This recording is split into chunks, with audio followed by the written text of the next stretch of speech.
मेरी पहचान सिर्फ इतनी है कि I am born in India. Bharat मेरी पहचान है, भारत मेरा सम्मान है, भारत मेरा अभिमान है। आप मुझसे सब कुछ छीन सकते हो, मेरा तन, मेरा लहू, हर कुछ, मुझसे मेरी पहचान भारतीय होने की नहीं छीन सकते, और वही मेरी आइडेंटिटी है। मैं भारतीय हूं, इस पर बहुत गर्व है, और इससे ऊपर कोई गर्व मुझे चाहिए भी नहीं। मैं भारत मां का बेटा हूं पहले, उसके बाद एक मां ने मुझे जन्म दिया है इस भारत स्थल, भारत भूमि पर। उसी के लिए कुछ लिखा था ये कि काश मेरी जिंदगी में सरहद की कोई शाम आए, जब कुछ हो तो बॉर्डर पर हो। काश मेरी जिंदगी में सरहद की कोई शाम आए, काश मेरी जिंदगी मेरे वतन के काम आए।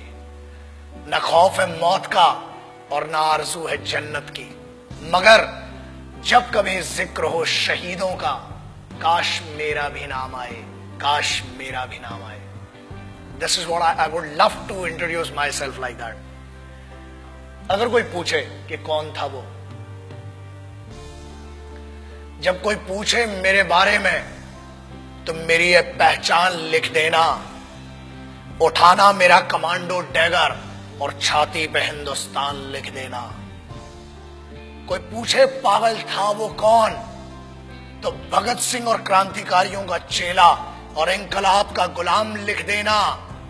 और बचा हो जो जिस्म में लहू मेरे, निकालना उसे, फेंकना जमीन पे, और मां तुझे सलाम लिख देना। यही परिचय था, है और रहेगा।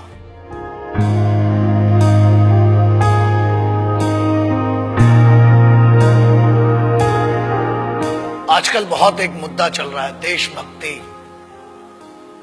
कुछ लोगों ने उसे हिंदुओं से जोड़ दिया, कुछ ने मुसलमानों से जोड़ दिया, कुछ ने सिखों से, कुछ ने ईसाइयों से। एक बात याद रखना, हम पहचान हैं एक ऐसा महाविद्यालय, एक ऐसी university. It's like an university, it's like a college, the country is like college. We may have different wings, we may have different subjects, but we all belong to one college, and that college is Bharat, राष्ट्र। आप उसको हुब्बुल वतनी कह लें उर्दू में, अरबी में, उसको आप जननी जन्मभूमिश्च कह लें आप संस्कृत में, आप मादरे वतन कह लें, वतन की इज्जत कह लें, आप कुछ भी कह लें। आज बहुत जरूरी हो गया है उस ट्रेटर, उस गद्दार, या बेहतर लैंग्वेज में उसको गद्दार और चूतिया कहेंगे, उसकी बात करना जो आज की डेट में बड़ा सेलिब्रिटी बन के फिर रहा है। Let's talk about that person जिसने हर फौजी और हर इस भारत मां के बेटे को हर्ट किया है। आज उसके बारे में बात करना बहुत जरूरी हो चुका है। न हिंदुओं से न मुसलमानों से इस मुल्क को तकलीफ है गद्दार और बेईमानों से, जिन्हें हम हार समझ बैठे थे गला अपना सजाने को, वही अब नाग बन बैठे हम ही को काट खाने को। पिछले 2-3 महीने it has been disturbing me a lot. I being an Indian, I being a soldier,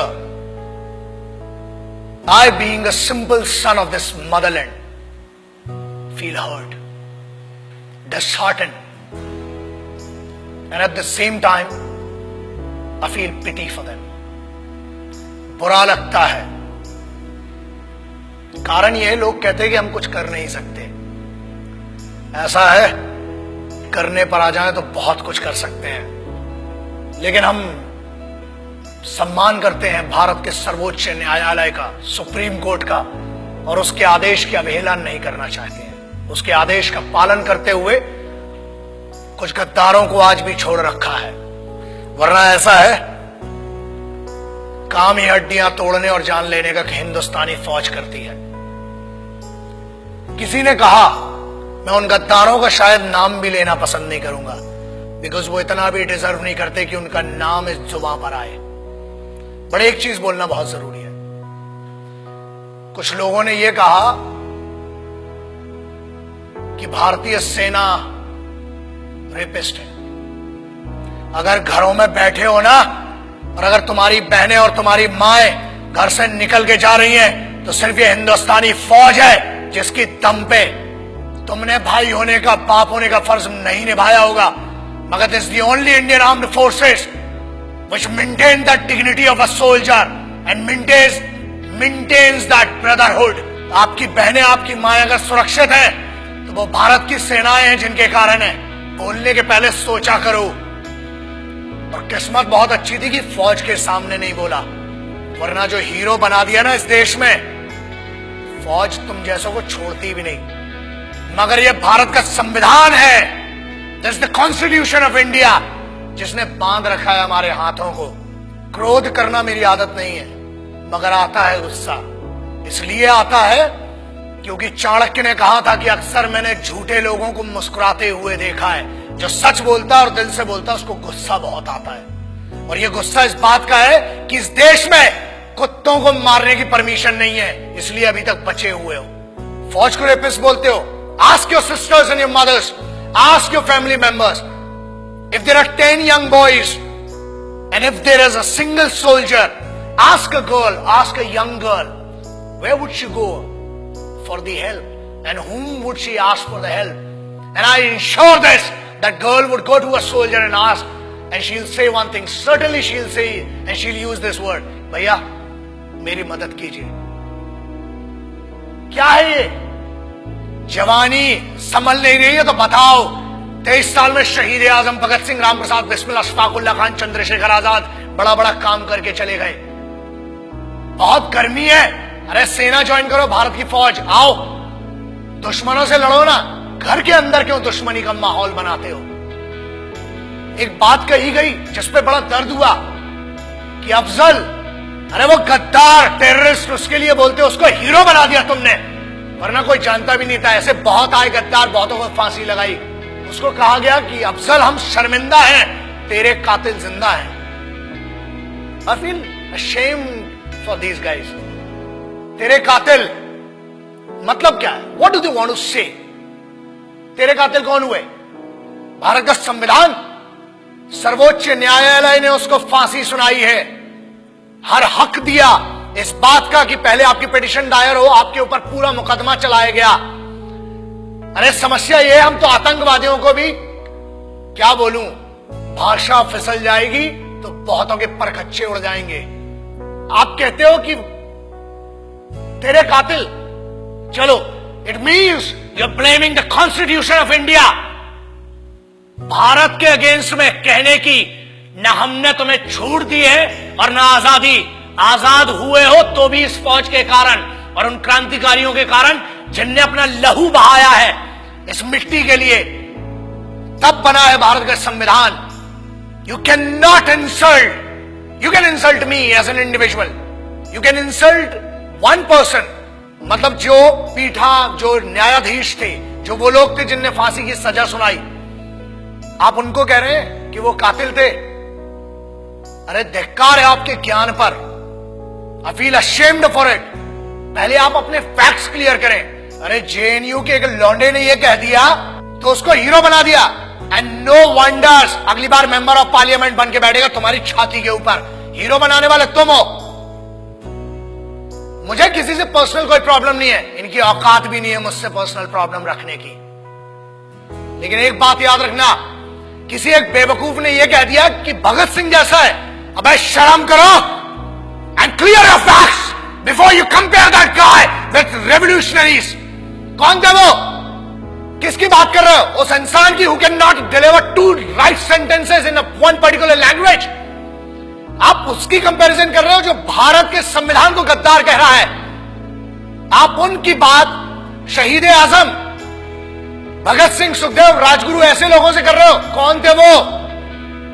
पता है तुम्हें? तुम एक क्लास के एक छोटे से सब्जेक्ट को पढ़ के ज्ञानी बताते हो और तुम ये कहते हो कि क्रांति लाओगे। क्रांति होती क्या है? क्रांति सबसे पहले शुरू होती है राष्ट्र से। भारत मां या मिट्टी, I don't want to name this nation Bharat Mata और anything, but I want to say something. ये मेरी तो मां है और मेरे जैसे कई पागलों की मां है। याद रखना, बहुत छूट मिल गई है, अपनी आजादी का गलत उपयोग मत करो, वरना अगर छूट देना आता है तो लगाम लगाना भी आता है। बोलने की आजादी है, ठीक है, हमने आजादी दी है, बट वो आजादी किसने दी है? The freedom has been given to you by the constitution of this country. The honourable supreme court has some guidelines. The honorable constitution of this country has some guideline and we must respect that. आज आप एक बंदे को जिसको जमानत पर छोड़ा गया है उसको हीरो बना दिया.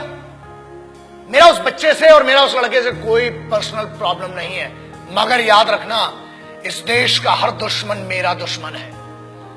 इस भारत माता, इस मिट्टी के ऊपर कोई भी बात करेगा, that guy, that person has to face me and the soldiers of this country. आप कैसे भारतीय सेना को रेपिस्ट कह सकते हो? शर्म करो सेंटेंस के ऊपर. अगर आज भी बच्चियां सुरक्षित हैं, if the Indian youth, if everybody, whoever is doing whatever they want to do, if this freedom has been given to them, it is just because of one thing, that Indian Army, Navy and Air Force, the Indian Armed Forces are fighting for you day and night. जब तुम सोने जाते हो तब उनकी duty का वक्त शुरू होता है. शर्म खाओ इस बात के लिए. और याद रखना, भारत को तोड़ने की कोशिश मत करो. ना हिंदुओं से न मुसलमानों से इस मुल्क को तकलीफ थी, है कुछ गद्दारों से और कुछ बेईमानों से. And I am telling you on behalf of every Indian. यार आप क्या बात करते हो? मैं इस देश के यूथ का सबसे बड़ा फैन हूं और मैं कहता हूं, मैं इनका फैन हूं, भारतीय युवाओं का. The Indian youth, I am your biggest fan. और याद रखना, अपनी आजादी का गलत उपयोग मत करो, क्योंकि आप जिस ट्रैक पर ले जा रहे हो तुम इसलिए बचे हो आज तक क्योंकि भारत के संविधान ने आज भी जानवरों और कुत्तों को मारने की आजादी नहीं दी है. अगर होती तो कब के निकल चुके होते. और आज भी इंतजार कर रहे हैं कि तेरा निर्णय सर्वोच्च न्यायालय करेगी. और अगर नहीं किया, keep my words and take my words. ये चेहरा याद रखना. हम बोलते कम है, घसीटते और मारते ज्यादा है. जय हिंद, वंदे मातरम, इंकलाब जिंदाबाद, भारत माता की जय. याद रखना.